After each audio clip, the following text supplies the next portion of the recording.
for a while, and even still, if you go over to like Reset Era and shit like that, they literally think I'm Gamergate. I've never been Gamergate, okay? And we're going to talk, this is about Days Gone, so hang with me just for a second. Gamergate really had two narratives out there. And I, from the beginning, they would say our narrative is about ethics and game journalism, and our narrative is that's what a lot of them said they were about. And I'm like, well, just don't read the bad journalism. Who gives a shit, right? But ultimately, I was like, yeah, well, of course I support that. And then they actually sent me like a manifesto or I don't even know. It was like it's like Gamergate supports treating women well in gaming and ethics and game journalism. And I retweeted that and I said, well, look, if that's all Gamergate is, ethics and game journalism and treating women and just treating people equally, yeah, fuck it. Sign me up, I'm Gamergate. And I wasn't being sarcastic, but but that's not all Gamergate is or was, because there was also a group that was very alt-right, anti-women, anti-progressive movements, all kinds of things that I don't stand for at all.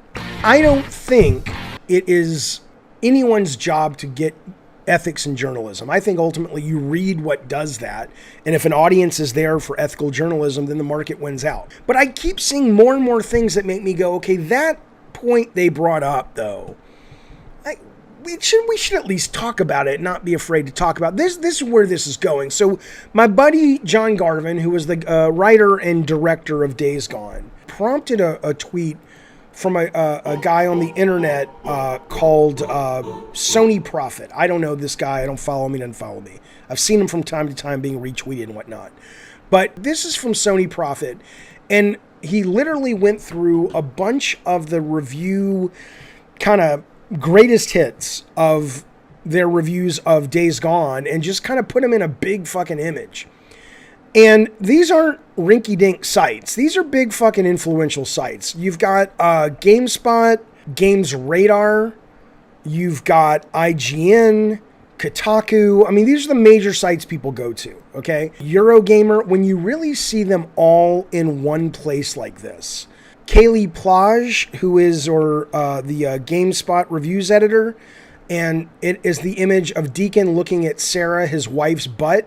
And I think in the game he commented on her butt or something like that. And it was very flirty and they were, enjoying each other. She says, she basically is saying here, she's being sarcastic, is my favorite screenshot of the whole game. Like, this is bad form that's in the game.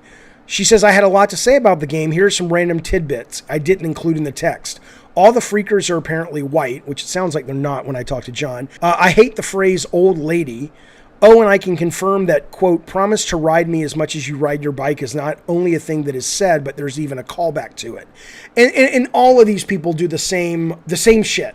The same kind of taking the piss out of this game, not for its bugs, which I didn't play it when it was buggy, but my understanding is that it should have been dinged for that. Jen Simpkins is commenting on Alex Avard, who is a staff writer at Games Radar. He says, promise to ride me as much as you ride your bike. An actual quote from an actual female character during her actual vows and an actual wedding ceremony in Days Gone, an actual video game. I don't think he really knows how to use the word actual, or if he does, he doesn't know what it means, but you get his point. And then Jen Simpkins, who is a deputy editor at Edge Online, says the straights are at it again. What are they at again? It's fun. It's flirty. She's marrying the guy. He's not some guy going up to some woman in an alley. I don't know why a woman's in an alley, but some guy going up to a woman at a bookstore and saying it. In fact, she's saying it to him. It's clear this is their relationship. Have you never been in a relationship, whether it is straight or gay or bi or A or whatever it is that you're into, and there's been banter? There's been kind of fun, sexy, cheeky banter. What's the matter with you people? So the point, though, my point is not just to read it to you. It's to say, and I've told this story, but it bears repeating in this context. When I sat in Scott Rohde's office and I apologized to him for Drawn to Death, I said, I am sorry I let you down. Rohde took a huge chance on me. Christian Phillips took a huge chance on me in that team. And we let him down. Not as humans, not as developers, but in terms of, it was my fault. We made a product that didn't connect. I cost them money. Okay. I've never felt like Sony did me wrong over that. And he said, are you kidding? Don't apologize. We all thought it was a great game. We all were behind it, blah, blah, blah. But he says, the one thing we didn't count on was, journalism has changed. And if you don't know, Drawn to Death got a lot of similar pushback. It's like, oh, it's vulgar and it's mean and all this stuff. It's like journalism, a lot of the West Coast journalists are, not all of them. I mean, Scott likes journalists and he likes Sony likes journalists. But he was just like, we didn't take into account that some of them are influential and some of them have a very interesting point of view that might not be welcoming to these sorts of games. And he's not like, that means we're not going to make them. It's just like, whoa, we were all surprised by that. And maybe Gamergate people would say, you shouldn't be. We were telling you. But when I saw it laid out like this, all in one place, and I've played Days Gone on PS5, so I don't have the bug issues. Jeff Ross and John Garvin will tell you, yes, when it launched, there were bug problems, which should have dinged its score.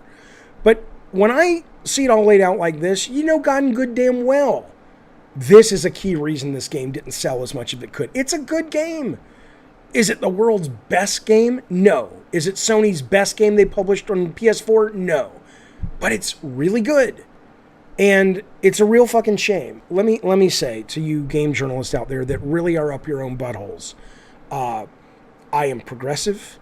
I believe in women's rights. I consider myself a feminist. I am a social justice warrior and a proud one.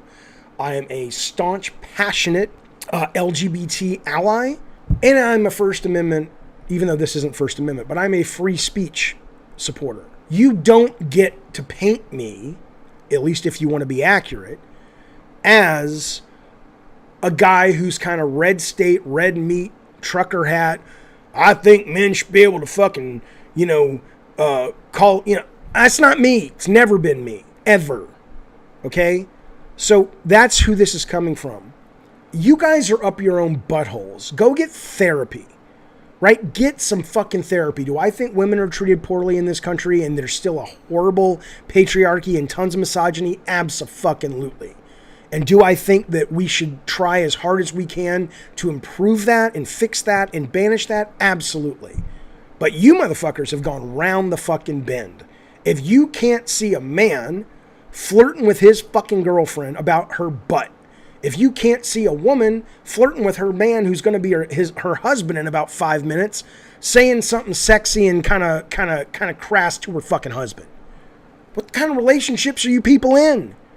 When I was a kid, I was raised Jewish.